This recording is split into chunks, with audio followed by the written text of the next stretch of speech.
Welcome back. So in the previous lecture we understand how conflicts are when they happen and how basic techniques like locking, optimistic concurrency help us to handle those. But those situations work well only up to a certain points. Once we move into a very large scale system where thousands or even millions of users may try to access the same resource at the same time, we may need a different approach. So let's go back to our previous example. So let's imagine on one e-commerce website we are having the flash sale. Okay, some flash sale is about to happen. A popular concert open bookings, or in the ticket booking system example. So there are two scenarios: either flash sale scenario in the e-commerce, or some popular concert is about to happen and it's open for booking. So within a few seconds, millions of users are trying to book seats, right? Okay, millions of people are coming to try to book their seat. If we rely on locking, the system became extremely slow, and because everyone is waiting, we rely on the optimistic currency. Most requests fails and try. Okay, so in both cases, one is making system very slow. Okay, system slow, and second approach is going to try to request fails and try. So in optimistic, especially optimistic concurrency lock, in this what is happening, every request is going to be failed and retry happens. So this is going to create an overload on the backend system.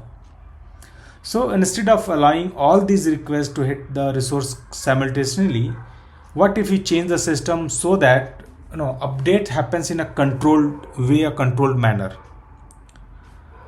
So when we're talking about the controlled manner, it means we are going to control this all bombarding of the requests. So here we comes one picture.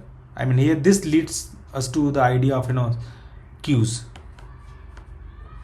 and this queues should be serialized queue. Okay, both are same. Okay, so instead of processing requests in parallel, we push them into a queue and process them one by one. Okay, let's see how this works.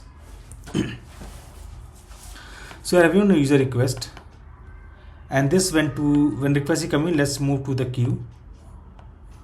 In one queue I send this request, and there a worker or listener are there, so they start the working. They are going to process this, but they are going to process one by one. It's a service, right? It's a backend service now here. So going to process one by one. Then so once they are going to do, now they are going to update the resource, right? So here all coming requests are placed in a queue. All worker consume the request from the queue and process them sequentially. This completely eliminates the race condition because only one operation is applied at a time, and this approach guarantee that correctness will be prevailed, and is very easy to reason about that. There is no need of lock or retries, but again we need to think about the scalability. Since processing is sequential, so throughput is limited. This approach works well when contention is extremely high on a specific resource, because we are serializing the updates for a one resource, right? If suppose there are multiple resources, then we are going to create multiple queues, right? So based on this, the resource update will happen. So if if contention is extremely high on a single specific resource, but it cannot handle unlimited scales. Okay, so remember this point. So this is the limitation I was talking about. So now let's ask one different question. Instead of solving contention, can we reduce it? So this leads to one of the most powerful idea in the system design, that is partitioning or sharding. Okay, so what does it mean?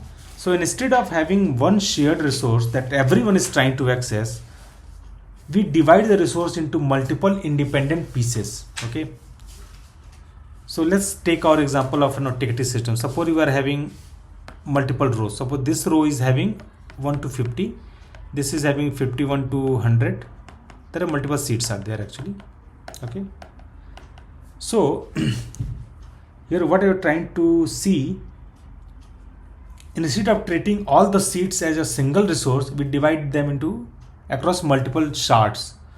So this you can consider as server A, this is a kind of server B. Okay, and this is suppose it's a row 1, it's a row 2, it may be okay, let me erase it. Okay, S2, like one I'm going to take 102. Okay, so let's take it 101 to like 201 or 200. This is a separate server, a shard, so let me call it server C, right? So now instead of all user competing for the same resource, they are distributed across multiple shards now. Each shards handle a smaller subset of requests, which significantly reduce the contention. In fact, this is one of the most important insights in the system design. The best way to handle the contention is to avoid it in the first place. Okay, so this is one of the best solution till now. So in the real world system, do not rely on just one technique. They combine the multiple strategy to achieve the both correctness and scalability. So let's bring everything together in a realistic architecture. So in a ticket booking system, we might shard data by show or by theater. So different shows are handled independently. So within each show, we might use a queue to process the booking request in order. Okay, so there are multiple shows are going on, show 1, show 2 suppose, and for each show there are multiple multiple sitting arrangement, right? Okay, so different shows are handled independently. So within each show, we might use a queue to process the booking request in order, and within each seat, you might use the optimistic concurrency to ensure the correctness and at a very fine grained level. Okay, so now within each show, these are the rows. So let's call it different queues. It's a Q1, it's a Q2. Okay, so whenever any request coming from, suppose let me give some number 5, 6, 7, 8, 9, 10, 11. Suppose it's coming for seat number 9. So seat number 1 queue has nothing to do with this queue. It has to come here only. So only contention is going to happen in this particular shard, a particular part.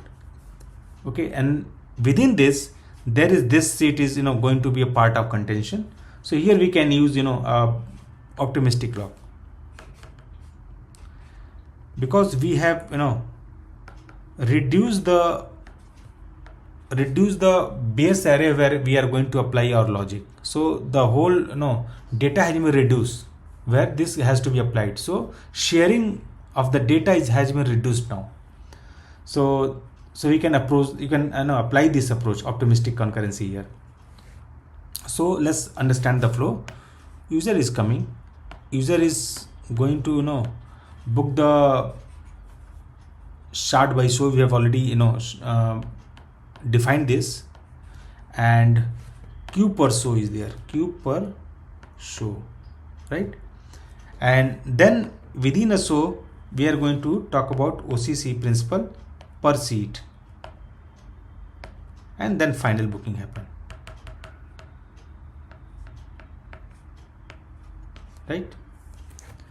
So here sharding reduce the overall load, queues control the order of operations, and optimistic concurrency ensure the correctness. This part going to this is going to ensure the correctness and at the lowest level, at the seat level, and each layer solve the different part of the problem. And this is how real world systems are designed, not by choosing one technique but by combining the multiple techniques based on the nature of the workload.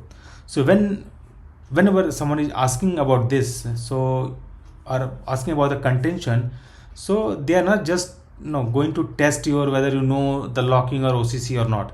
They are going to test whether you can identify where the contention exists and understand its intensity, and choose the right combination of techniques to handle this. And this is the real skill in the system design, I believe. So contention is unavoidable, but how you design your system to handle it determines whether your system is correct, scalable, or reliable or not. Okay, so this is all about the contention part. So hope everyone understand the concept behind this. So enjoy this. Let's see you in the next lecture. Until then, bye.